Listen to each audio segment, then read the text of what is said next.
We got to fight the powers that be. Fight the power. Fight the power. Hey Zoe, I'm calling your show, 'cause I need to know. Show me which way to go before I throw my man out the door. Okay, hold on a second, Keisha. Just let me ask Ronald exactly what's going on, because it takes two to tango, and I need to hear his side of the story. So she's driving me insane, got stress heavy on my brain. She keeps playing silly games, man, I'm about to bring the pain. We seem to fuss and fight every day and every night. Please give some advice so we can see the light. See the light.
If you truly loved me, you'd accept me for who I am. That's a problematic and unrealistic statement, because here's the thing.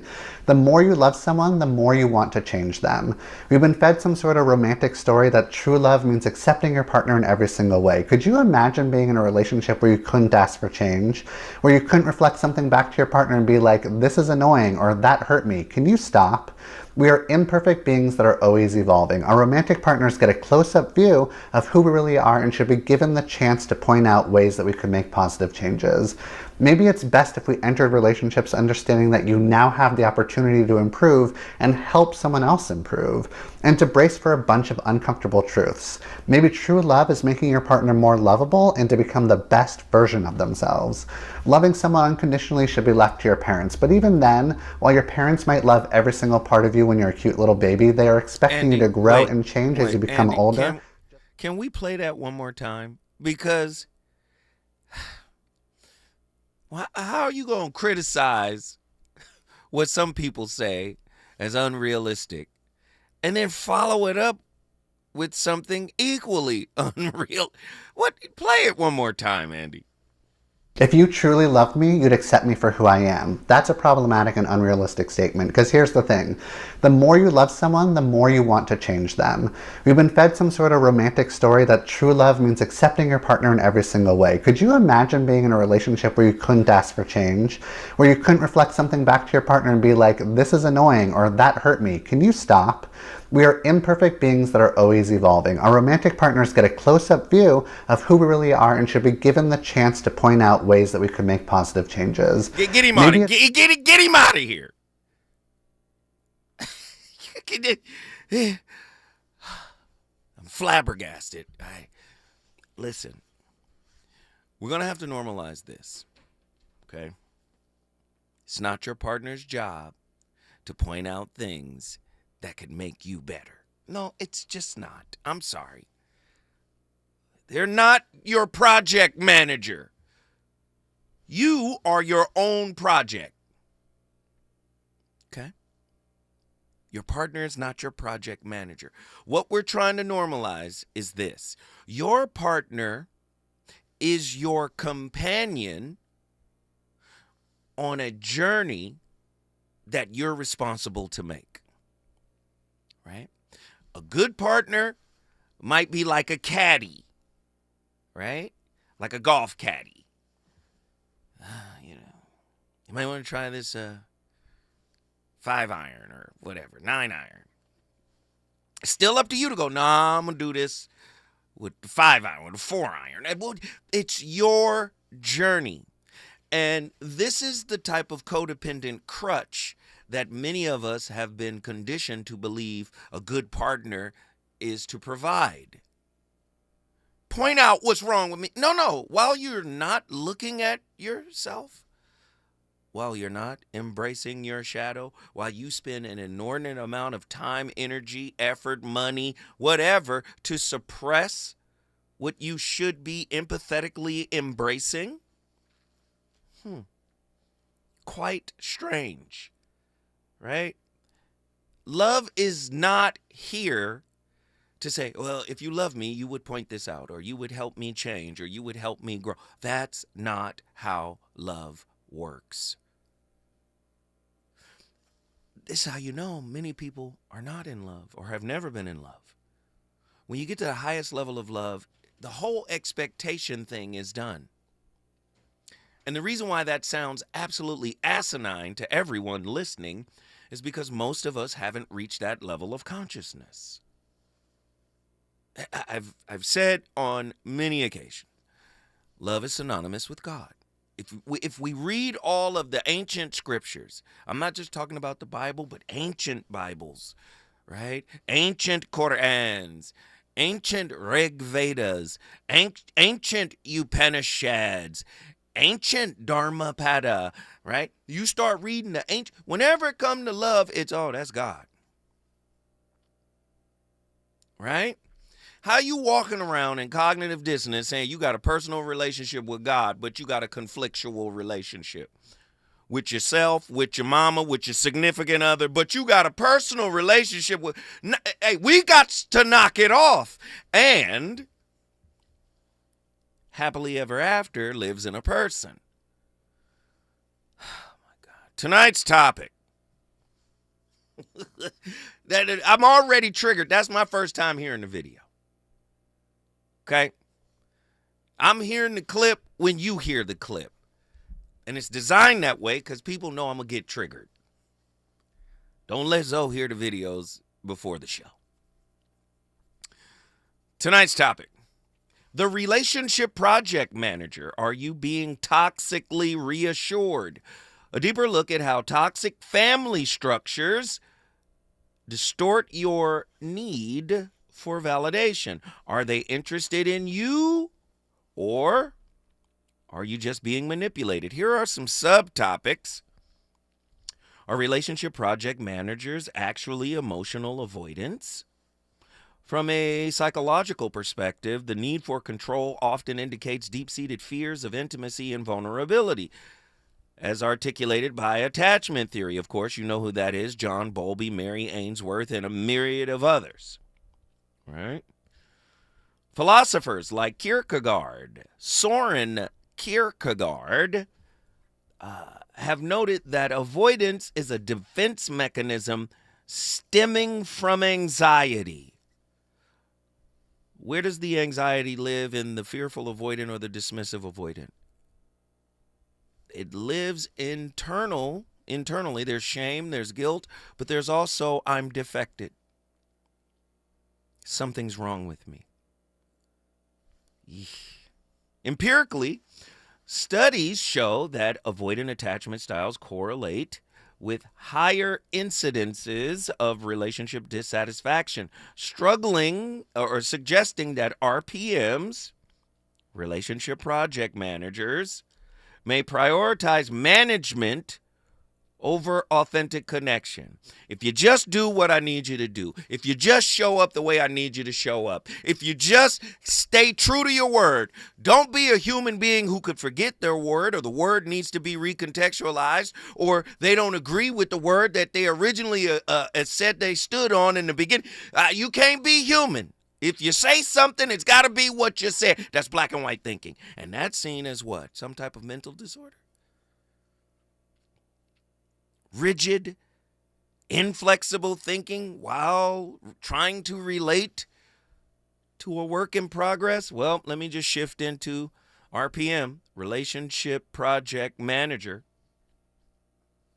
Isn't that interesting? Does toxic reassurance create codependency as a survival mechanism? Toxic reassurance can bind individuals in unhealthy dependencies, functioning as a psychological lifeline for those with low self-esteem rooted in childhood trauma, as identified by Patrick Carnes' theory on trauma bonding. From a philosophical standpoint, this often reflects a Socratic paradox of knowing versus doing, where individuals know their worth, yet remain trapped by relational or toxic relational dynamics. Empirical evidence suggests that codependent relationships can exacerbate mental health issues, further entrenching patterns of disempowerment. See, when you're unhealed, you need control. If you don't have it, you're not happy. Do you understand? What's that Missy song about the lady part, Don't Fail Me Now? What's that record? Y'all know I can't say it, but she sings it. Just think of the lady part, a colloquialism we say about a lady's part, and she's saying, don't fail me now. Yeah. Because she gonna use that to control. Yes, you could say, cat, don't fail me now. Now, exactly. Now, there is some clinical backing to that as well, especially in attachment theory. Anxious preoccupieds try to put that meow on you because they don't want you to leave. It's a real thing here. Is love management the antithesis of authentic connection? Psychologically speaking, the management of love leads to fear-driven behaviors that stifle emotional vulnerability. Philosophers such as Rumi have emphasized the necessity of surrender in love, contrasting sharply with concepts of control. Now, earlier this week, we talked about it. The logical lover, the strategic lover, the strategically empathetic. Why? Because they're wounded, they're broken, so they're trying to manipulate as they manifest. Come on. Huh? Manipulative manifestations? I'm going to do certain things to manifest certain results. I get the results, love wins. Do you see? Do you see? I know people don't want to hear it put this way, but you can't manage that which is unconditional in nature. Love is unconditional in nature. It's really that simple. Research into emotional intelligence shows that the presence of genuine emotional engagement fosters deeper connections, suggesting that any management strategy hinders relational growth. Manage the house. Manage the business. Manage the daily activity of the children. Manage the business. But you can't manage love. You can't manage the heart. Love, relationship, heart, all that stuff is spirit. That's all spirit work. And the way you have a system and a plan and an organization set up for your business doesn't apply to love. You can't get to love until you understand why you lack self-love. Because where there is a controller, there will be a lack of self-love. That's why I got to control. There's fear, there's shame, there's guilt, right? All of this stuff come with what we've been talking about all week long, these unhealed, unprocessed wounds. Are we teaching our children to become rapport-driven adults? The psychological models of social learning indicate that children emulate behavior observed in their caregivers, leading them to seek validation externally as adults. Philosophically speaking, this raises the question about the nature of selfhood. Are they shaping their identity based on approval rather than intrinsic values?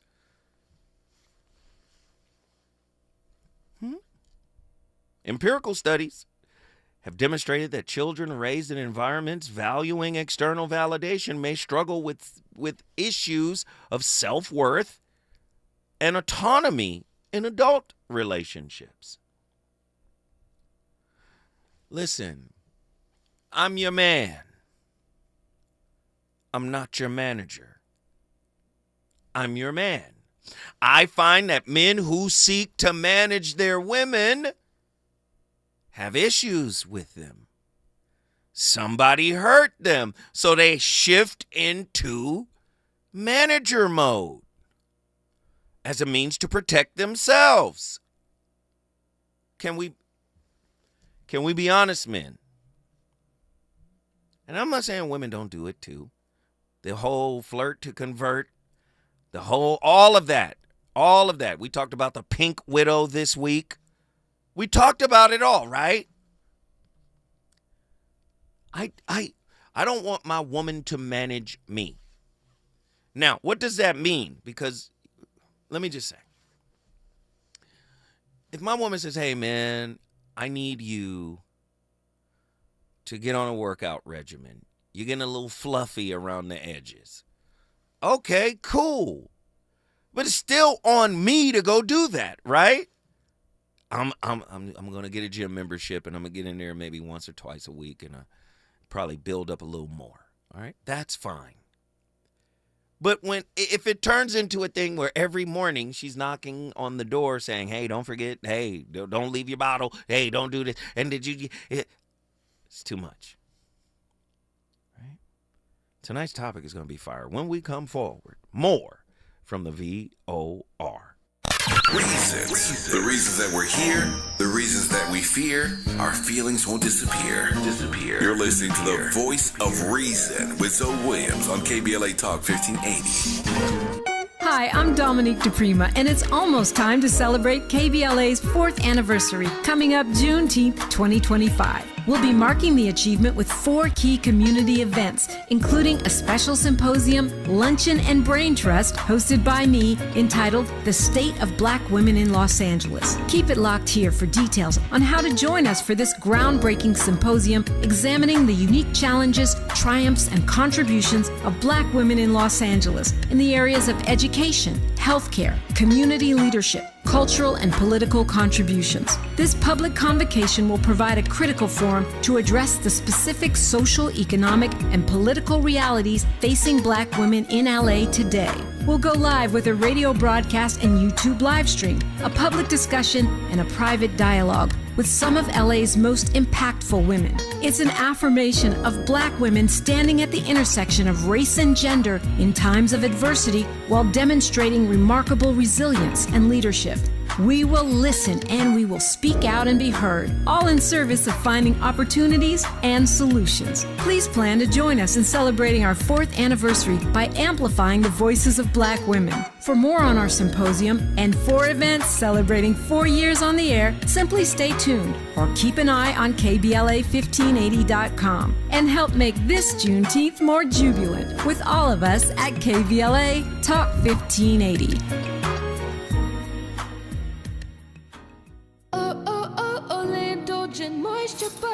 It's me, Olay Indulgent Moisture Body Wash. I see those dry elbows, baby. But don't worry, get moisturized right in the shower. So hydrated you can skip the lotion after. Don't wanna see it dry no more. Skin so moisturized with body wash. at you now. No more dry skin. Your skin gets the moisture it craves with Indulgent Moisture Body Wash. KBLA Talk 1580. We've got a lot to talk about. KBLA Talk 1580, connecting you with services and solutions. The Los Angeles Regional Food Bank is on a mission to fight hunger and provide nutritious food to those in need across our community. They partner with federal, state, and local programs advocating for better policies and funding for critical hunger relief programs like Cow Fresh, the Emergency Food Assistance Program, and the Child and Adult Care Food Program. The food bank works with coalitions and local representatives to make sure hunger is addressed in every district of LA County. They also run nutrition education campaigns, raise hunger awareness, and source nutritious food for distribution, all while supporting regulations that allow food pantries to operate safely.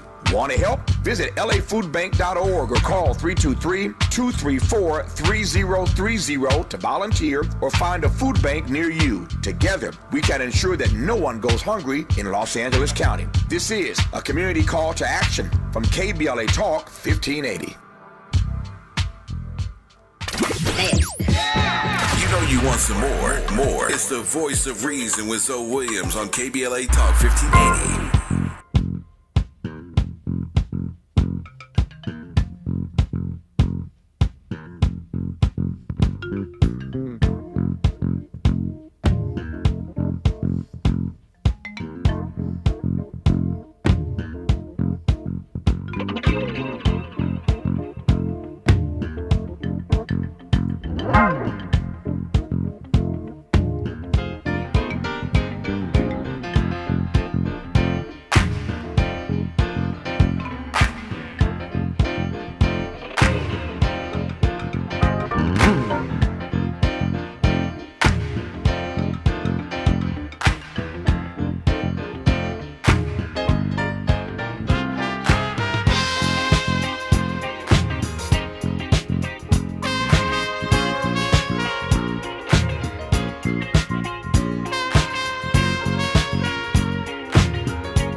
You say, in fact, that love can only come into being when there's a total self-abandonment.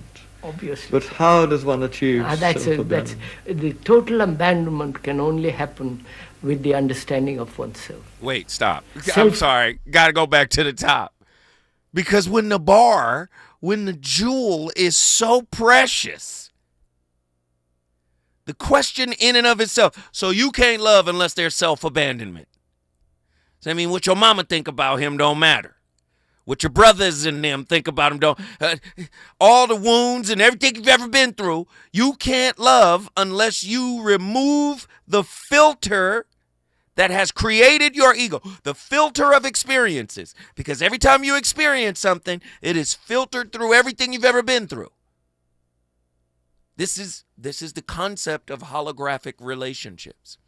The word holographic, hollow, whole. Grapha, grandma, writing, whole writing. Your whole story is always with you. This is why a psychologist will tell you, let's talk about your upbringing. So they can ascertain what you've been through, because that's the sieve by which you live. You send everything through that sieve. Do you understand? Krishnamurti hits you with the radical concept. The radical concept. Excuse me. Wait a minute. Love? Oh, no. Total self-abandonment.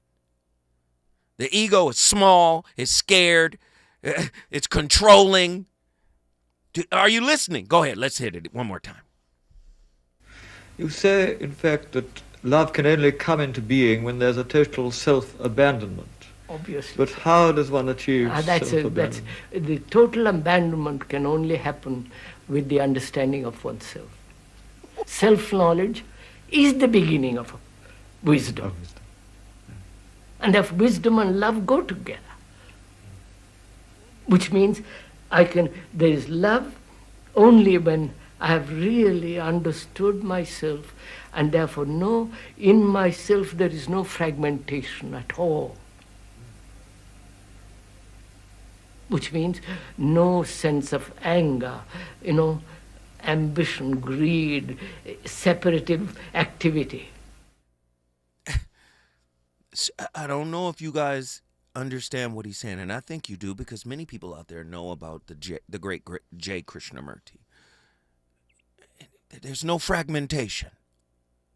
The mask is a part of the fragment that you want to show people, right? The shadow is the part of the self that you don't even want to deal with. A clinical psychologist will tell you you're healed when you're fully integrated. The integration of the shadow with the mask. But many of you have abandoned the shadow and just spent most of your time maintaining your mask. So Krishnamurti is saying you are fragmented, which means you can't love. See, the ego is in love with fragmentation. Why? Because I'm better than they are. That's fragmentation. I'm better educated than they are. I have a better career than they are. I have a better husband or a better wife. I have a better life than they do. Fragmentation. Right? And then it becomes cognitive dissonance because you know something's wrong with you. But because socially you look better, right? You can stand on this is how I look socially. Do you see? You're choosing one aspect of the mask to deal with. Does seeking approval render us psychologically vulnerable? When the voice of reason comes forward, we're going to find out.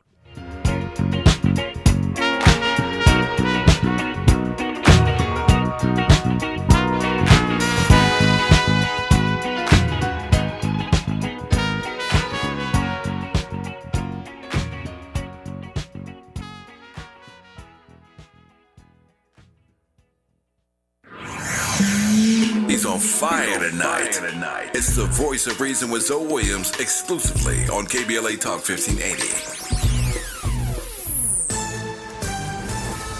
I'm Esther Dillard with 4 things you should know from BIN News. 2 people are dead and 5 people hurt after a shooting around noon at Florida State University. The FSU police chief says the gunman is a current student at the school. The 20-year-old shooter is the son of a sheriff's deputy and had access to one of her weapons. The Supreme Court will hear arguments on birthright citizenship next month. President Trump signed an executive order ending automatic birthright citizenship as enshrined in the Constitution's 14th Amendment. Just days before municipal runoff elections are held in Mississippi, Democratic U.S. Representative Benny Thompson, who is black, announced his endorsement of State Senator John Horn over black incumbent Chokwe Antar Lumumba for mayor of the city of Jackson. And Kodak Black reportedly has paid rent for more than 200 residents at a Florida housing community. Get BIN News on demand 24/7 on the iHeartRadio app. Yeah, yo, come on. Here come the drums. At KBLA Talk 1580, we fight the power every day. Yeah, gotta give us what we want.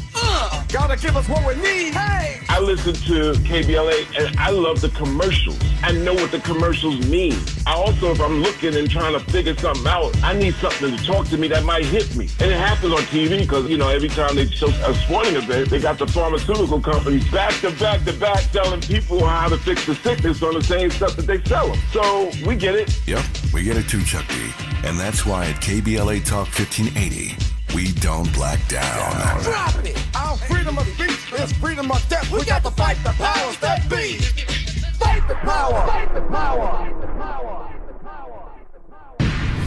Fire, fire, fire, fire. Ladies and gentlemen, I cordially invite you out to the Comedy Connection series, where comedy meets connection. You're gonna laugh, but you're also gonna learn. The long-awaited collaboration, where comedy collides with connection. It's your brother Zoe Williams, the voice of reason, KBLA's own. I'm teaming up with my friend, the alpha male of comedy, Ray Grady. We're gonna host this comedic relationship roundtable series live at Inglewood's iconic Miracle Theater. May 31st, 7 p.m. Pacific Standard Time. Don't wait around. Get your tickets now. Join top comedians Ron G. and Kevin Tate, along with clinicians Dr. P. Pacoya McCall Robinson, along with my friend Christopher Johnson, PhD. Trust me, this is something you don't want to miss. It's unique, it's funny, and it's insightful. Think therapy meets punchlines. Tickets are selling faster than a bad first date. You better grab yours now. Yeah, that's what I'm talking about. I can't believe how spotless my floors look after using the Swiffer Power Mop. No more dragging around a heavy mop and messy bucket. Now I get the same deep clean without all the work. Thanks to the powerful solution and scrubbing pad of the Swiffer Power Mop, dirt and grime don't stand a chance, and I don't break a sweat. Mic drop. Mop drop. Swiffer Power Mop. Swiffer Power Mop. A smarter way to mop. Try it or your money back. KBLA Talk 1580. We've got a lot to talk about. KBLA Talk 1580, connecting you with services and solutions. Worried about eviction? You have rights, and Stay Housed LA can help. Stay Housed LA is a partnership between LA County, the City of Los Angeles, and local service providers. From Lancaster to Long Beach, we're here to help you with tenant education workshops, legal clinics, free legal services for eligible tenants, and online resources about tenant protection laws. Don't face eviction alone. Call our hotline at 1-888-694-0040. That's 1-888-694-0040. Or visit stayhousedla.org. Stay Housed LA, keeping Los Angeles residents in their homes. Stay Housed LA, your rights, your home, our community. This is a community call to action from KBLA Talk 1580. Hey there, Los Angeles. This is James Lucky Jr., publisher and editor of Los Angeles News Observer. Are you hungry for news that matters to you in the African-American communities of Los Angeles? Well, buckle up, because we got the scoop you've been craving. Stay in the know and never miss a beat with our free weekly publications conveniently available near you.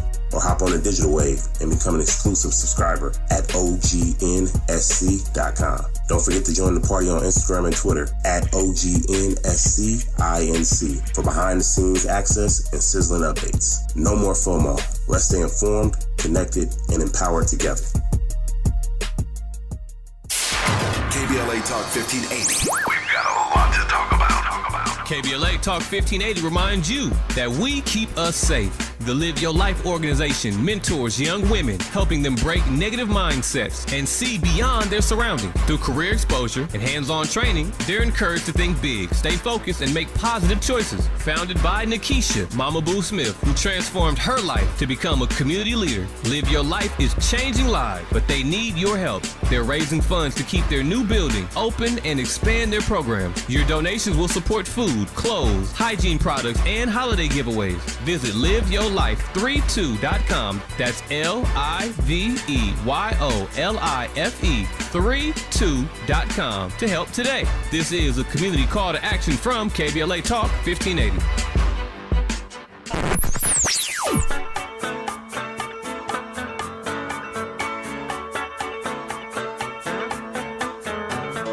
This is KBLA Talk 1580. Talk radio that's music to your ears. We're unapologetically progressive. KBLA Talk 1580. You're listening to the voice of reason with Zoe Williams. Only on KBLA Talk 1580.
What does it mean to project, and how do you stop doing it?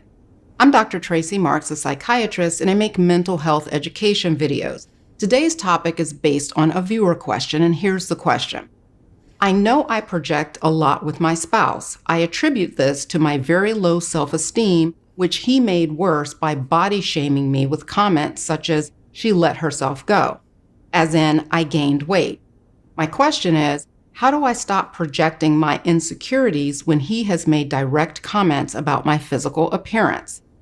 Thank you for this question. First of all, what is projection? Projection is a psychological defense mechanism where you have feelings and emotions that are unacceptable to you, and instead of owning it, you attribute it to someone else. Here's an example. Let's expand on the viewer's question. I'll call her Tina, and I'm making this all up. Tina has always lived in the shadow of her sister, who was prettier, smarter, and more successful. Tina married her college sweetheart right after college and immediately became a stay-at-home wife and then a mom. Tina feels like her life is always about soccer games and homework. So this is the backdrop here. So she and her husband are watching television, and her sister is on the news because she just got promoted to CFO of a tech company.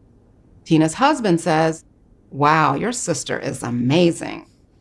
Tina feels hurt by this statement and says, "I bet you regret marrying me. I've never been good enough for you." In fact, Tina is always accusing him of having an affair with a better woman, and each time he's like, "What?" But even though her husband does feel like she has let herself go since she had the kids, he still loves her, but he's sick of her always accusing him of wanting another woman. So what's really behind this? Tina doesn't like herself, and seeing her sister's accomplishments makes her feel even worse about herself. Now, she recognizes this. What she doesn't recognize is, on a conscious level, is that she regrets getting married and having children so young. She loves her kids, but she feels like this stay-at-home life has kept her from blossoming into becoming the best version of herself. And since her youngest child is 9, she feels trapped in a prison sentence of denying her own needs for the next 10 years. Tina projects this unacceptable thought onto her husband, saying that he's the one who regrets getting married. Come on, Dr. Tracy. Done created a whole narrative, just projected a whole narrative out there just so you don't have to take responsibility for your weight. You know what's interesting? How many times are you in a conversation with somebody and they say, they made me feel this way? Or they made me act this way. They made me behave this way. How often do you hear that? A whole lot, I bet, right? Let me just say, we've created a whole narrative within our broken little hearts. Bless our little hearts. We'll create this whole narrative that sounds like an internal transference of power to an external source. They made me. But really, we're operating as an RPM, a relationship project manager. Because guess what? If I could pass the buck to you and you allow me to do it, then I don't get to do the work that I'm supposed to do. I get let off the hook, and I get to maintain what I've already been enjoying. Do you see? So many people do this. And all I'm saying is, coming from a hurt place, I get it. I understand human beings are flawed. But as Dr. Tracy just explained with that story, giving that example, projection is part of this relationship project management. Let me go back to the initial setup of the show. When you're dealing with love, love has no expectations. Your wounds have expectations. Love does not. Why? Because love contains everything. That's what makes it unconditional. This is why the greats, whether they're shamans, gurus, or comedians, because a good brother, comedian friend of mine who passed away, considered a legend. Old brother. Huh? Who am I talking about? Huh? Shut up. Huh? Who? Huh? Who talks like that? Y'all know who I'm talking about. I ain't gonna say his name until y'all do. Huh? He's a legend, and we respect him. Like, I'm talking to my chat right now. They're in Dick Gregory. Dick Gregory said to me, he said, love doesn't exist where freedom, or love doesn't exist where fear exists. He said they don't exist in the same place at the same time. Well, guess what? Most of your mystics say the same thing. This is why most of us transition into becoming RPMs, relationship project managers. Do you seek approval, or does seeking approval render us psychologically vulnerable? The psychological need for approval is linked to concepts of conditioned self-worth or conditional self-worth, meaning if I do something and you approve of it, then my self-worth goes up. If I do something and you don't approve of it, then my self-worth goes down. Right? So the psychological need for approval is linked to concepts of conditional self-worth, where individuals stake their identity on external validation. This resonates with existentialist views, suggesting that authenticity is sacrificed for acceptance. What if you've been lying this whole time? And you've been manipulating and lying this whole time. You don't mind selling your authenticity for a little security. A lot of people are operating in relationships in this manner. When we come forward, the voice of reason is going to the phone lines. Is it good to you? More Voice of Reason with Zoe Williams when we come forward. Hi, I'm Joe Montaigne. Let's talk about veteran homelessness, because it's not just a housing issue, it's a human issue. Right now, we need LA property owners to open their doors and give veterans a safe place to call home. With guaranteed rent and dedicated support, you can be part of the solution. Learn how you can help. Email houseourvets@lacity.org. KBLA Talk 1580. We've got a lot to talk about. KBLA Talk 1580, connecting you with services and solutions. The Autopsy Initiative provides a second autopsy free of charge for victims' families who have lost their loved ones due to a police-related death. The services offered through the initiative include the completion of a second autopsy, disclosure of preliminary findings, and a final autopsy report. A police-related death is when an individual is harmed by police officers using deadly force, which results in an individual's death. Police-related death includes in-custody deaths, including those that arise during contact with law enforcement officers during arrest, pursuit, booking, transport, or incarceration. The Autopsy Initiative has a team of board-certified pathologists on call. An autopsy request may be completed by anyone with a close relationship with the victim, which may include the victim's spouse, partner, relative, close friend, or lawyer. To request a free second autopsy for a victim of police violence, please visit knowyourrightscamp.com. That's knowyourrightscamp.com. Then click on Autopsy, then click on Request. At KBLA, we believe in justice for victims of police violence. We say their names, and we don't black down. This is a community call to action from KBLA Talk 1580.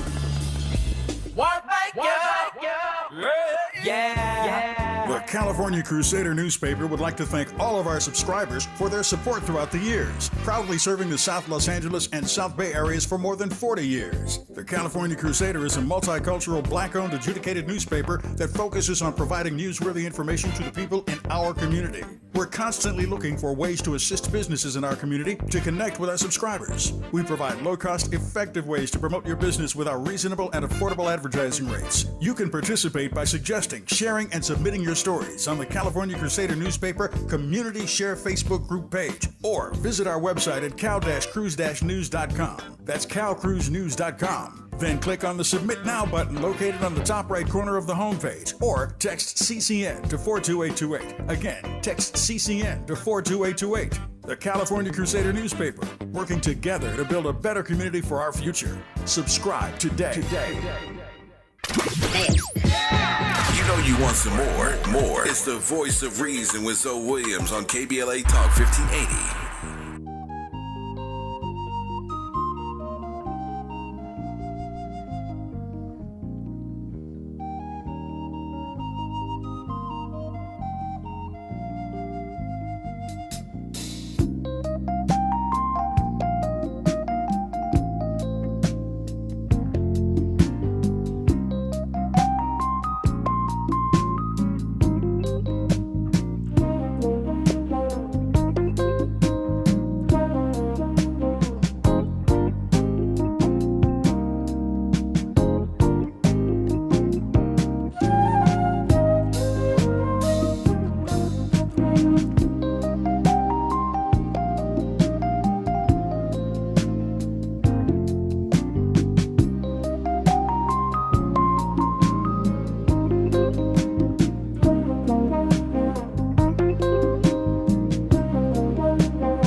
So anxiety is super tricky. So the problem with anxiety is sometimes we've got like social anxiety, right? And we're like, okay, if I'm emotionally dependent on my friends, like I need my friends for emotional support. And like, that's okay. Like that's what friends are kind of there for. But then it's like, if you become too dependent on them, you're going to drive them away. And then the problem is like, well, wait a second, hold on. Is that my anxiety telling me that I'm going to drive them away? So that's not like actually false and I'm not going to drive them away. But what if that is, so if it's my anxiety, I'm going to ignore it and I'm going to continue being emotionally dependent. But that could sabotage your relationship. And so then you have to like stop for a second and try to figure out, okay, wait, is that my anxiety? So like, should I become more emotionally independent, or is this my anxiety, or what? And even in terms of like, and so it's kind of tricky, right? Because you don't know, like, is giving in to your anxiety being emotionally dependent, or is giving into your anxiety not being emotionally independent? It's like, I don't know. Am I supposed to be like conquer my anxiety and be a better friend? Or am I supposed, it's just impossible to figure out. And so that's where there are like a couple things to keep in mind. The first is understand that your doubt, essentially requiring reassurance from other people, comes from a doubt in yourself. Right? So when you don't have faith in your own conclusions, your mind naturally goes to someone else. That's the only way it works. The tricky thing is if you're plagued with this cycle of doubt in yourself, chances are that cycle of doubt was instilled in you. And what we heard today was that there's essentially like a set of experiences where like our brain doesn't know what the rules are. Anytime a child grows up in a situation where the rules keep changing, they can't figure out what's right and wrong. And if you can't figure out what's right and wrong, you can't act with confidence, because are you doing the right thing or are you doing the wrong thing? If you know you're doing the right thing, then you can act with confidence. And so we sort of carry this thing with us, and it's trying to protect us. And what it does is it keeps us from acting. It paralyzes us. Why does it paralyze us? Because if we do something, what if it's a mistake? Best thing to do is nothing, because inaction is safety. There he is. And then we start to feel very... Oh, he was cooking. There he is. I was like, where you going? And he pulled it right back. We are conditioned to fix, do, move, get away from. We are not conditioned to sit in it. Sit in it. One thing about us, our souls are indestructible. So regardless of what we've been through, we're still magical. Look at the descendants of slaves in America today. Still magical. Yes, we got a psycho-spiritual wound, right? If you want to talk about generational curses and all of that, yes, there's a psycho-spiritual wound there.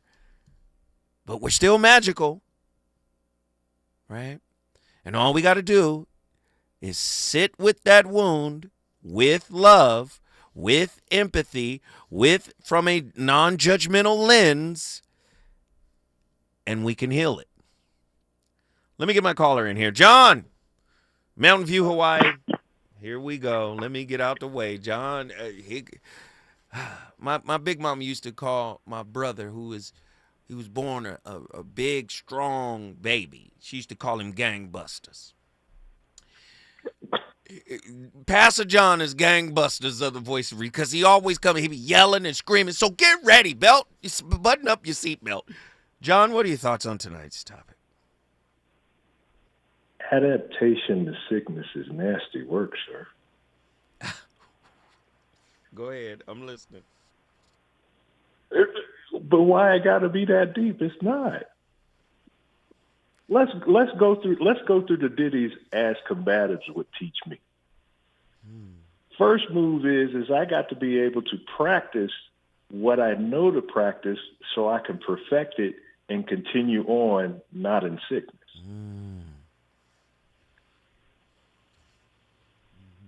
And if I know that by way of my failure, sure, those of us who are running around doing what we got to do to not face ourselves will still find ourselves facing ourselves and have to sit down.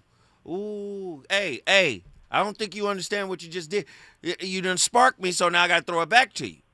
Because what you're saying to me, I've heard it said this way.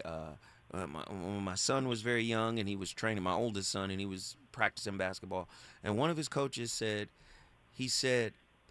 practice does not make perfect. He said, practice makes permanent. So make sure whatever skill you're executing, that you execute it perfectly, because if you do it all this time and you're repetitive in it, it's going to become perfect. So if you do the skill wrong, if you do the drill wrong, it's going to become permanent in your game. Practice makes permanent. So if that's the case, and all of us come from a broken situation, how do we recognize that we've perfected an imperfect practice? Talk to me. Continuing to live in the state of sickness. At some point, as the universe does, it rearranges itself. It balances itself. Somehow, some way, somebody finds that note in you, and it's not the one that you need to be playing. The blind spot is revealed. Let the universe do what it normally do, which is guide you to the place that you need to be. Be in the position to do something about it, because again, yeah, you can sit down, but 9 times out of 10, you would have to have a place to sit down versus I'm sitting down to hide from all of this. That's when people build up walls. The dropout, the cop-out. Got you. Yes, keep going. I'm listening, John. I'm done with all of this madness because I got a life to live. And yet at the same time, who told me I got to buy new clothes? These clothes still fit. All I got to do is clean them, put them back on, and get back in the fight. My evolution is always evolving, but I got to adapt to what's going on. Well, let's continue. Start. Well, come on then. Let's pull the layers back then. You've been listening for years now. And then the question becomes, what have you been able to extrapolate from day in and day out, these types of topics, the reframing of topics, the recreation of topics, the new terms we're using for what have you extrapolated out of this Voice of Reason experiment? This Voice of Reason experiment was just like yesterday's conversation not as intelligent as you would like it to be and don't want to bring out Oz yet again, I still would like to go to the basics because, again, for those of us who don't use shame as a tool, I do. You do? I do. Yes. Some of us got to go to square one so that we can make sure we're making the right steps again, because I know where square one is, and it's not the end. Yes, we have to go to square one, but we don't have to speak like we're at square one, do we? That comes with the experience of going back to square one. So we got to speak the language. We got to, when in Rome, do as the Romans. Well, as put, all this new language, most of us can't swallow it anyway. So why are you feeding it to us? Oh, you know what has to happen, though. Yes, growth has to take place. Yeah. All of these different things which go along with it. Yes, absolutely. Yeah. But come on. Isn't that just a tool? Isn't that just a tool bag or a toolbox that you carry along with you when you go along this journey?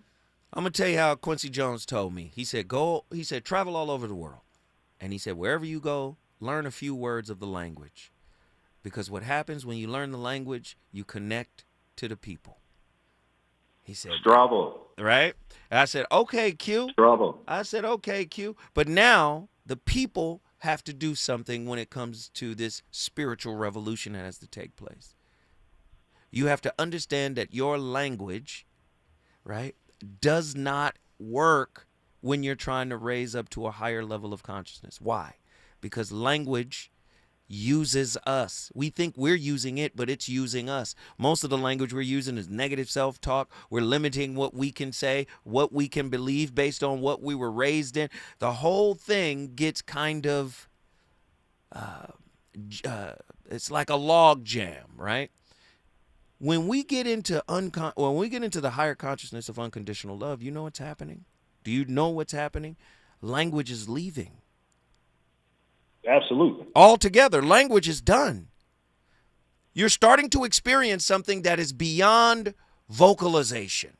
Stay with me, John. We're not going. You stay right there. When we come forward, me and John are going to finish cooking this one up.